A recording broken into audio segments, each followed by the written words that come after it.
Yves Bure, dans le cadre du Salon des CE, un débat sur le financement de la protection sociale.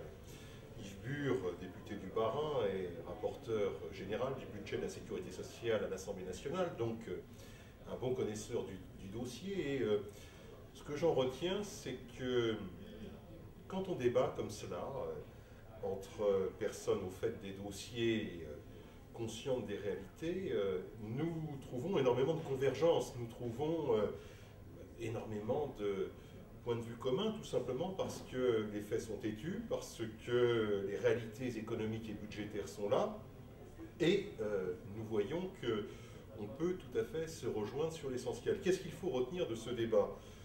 Un, que nous avons des problèmes majeurs de financement compte tenu de la réalité démographique et économique de notre pays, qu'il ne sert à rien de bâtir des grandes théories ou des prévisions économiques qui ne tiennent pas la route. C'est valable pour le budget de l'État. Dans les prévisions pluriannuelles, on nous explique qu'à partir de 2011-2012, nous allons avoir 2,5% de croissance.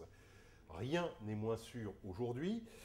Nous voyons que nous nous rejoignons sur la nécessaire amélioration de la compétitivité des entreprises pour tendre vers le plein emploi. C'est effectivement par le plein emploi, par une masse salariale qui progresse, que nous trouverons une amélioration des recettes pour le financement de notre système de protection sociale.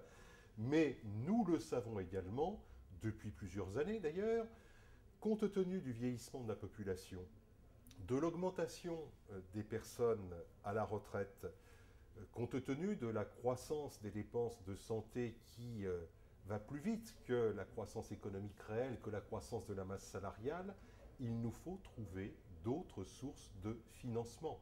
J'ai redit ce matin à Yves Bure et aux participants à ce débat que le principe même de la cotisation sociale sur la consommation que la CFE-CGC met en avant depuis plusieurs années, principe qui est tout à fait, ou système tout à fait amendable, tout à fait adaptable.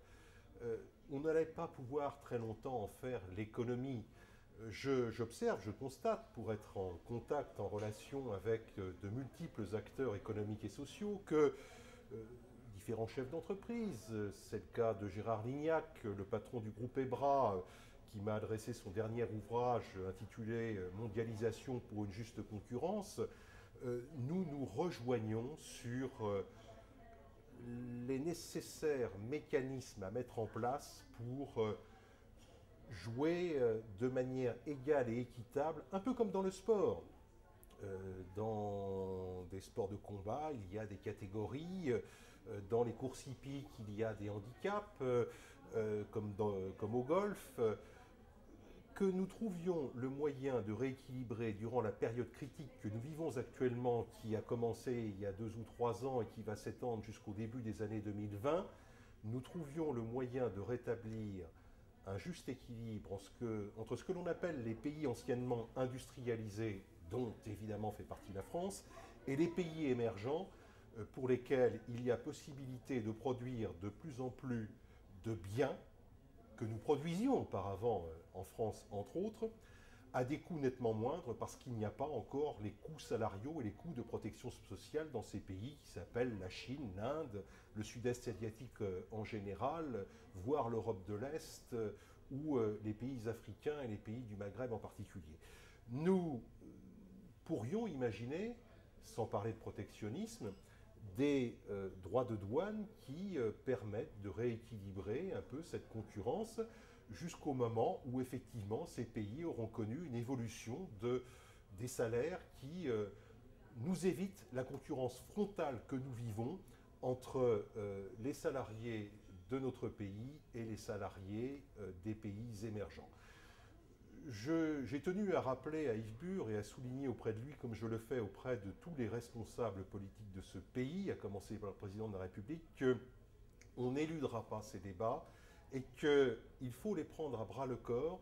Les Français sont prêts à entendre la vérité. Simplement, il faut qu'on leur parle un langage clair, qu'on fixe des objectifs non pas irréalistes, qu'on ne fasse pas de la communication pour la communication, mais qu'on parle simplement des dossiers que nous avons à traiter avec les mesures qui vont avec, chacun est prêt à faire des efforts à partir du moment où ceux-ci sont équitablement répartis et où nous avons des perspectives de solutions qui répondent aux attentes de toutes les parties, que ce soit notre économie, les entreprises, les ménages, les citoyens, les salariés, les professions libérales, les travailleurs indépendants. Bref, nous avons beaucoup à faire. Il y a des gens de bonne volonté. Encore faut-il que nous unissions nos efforts pour trouver ces solutions, les mettre en œuvre, les adapter en permanence.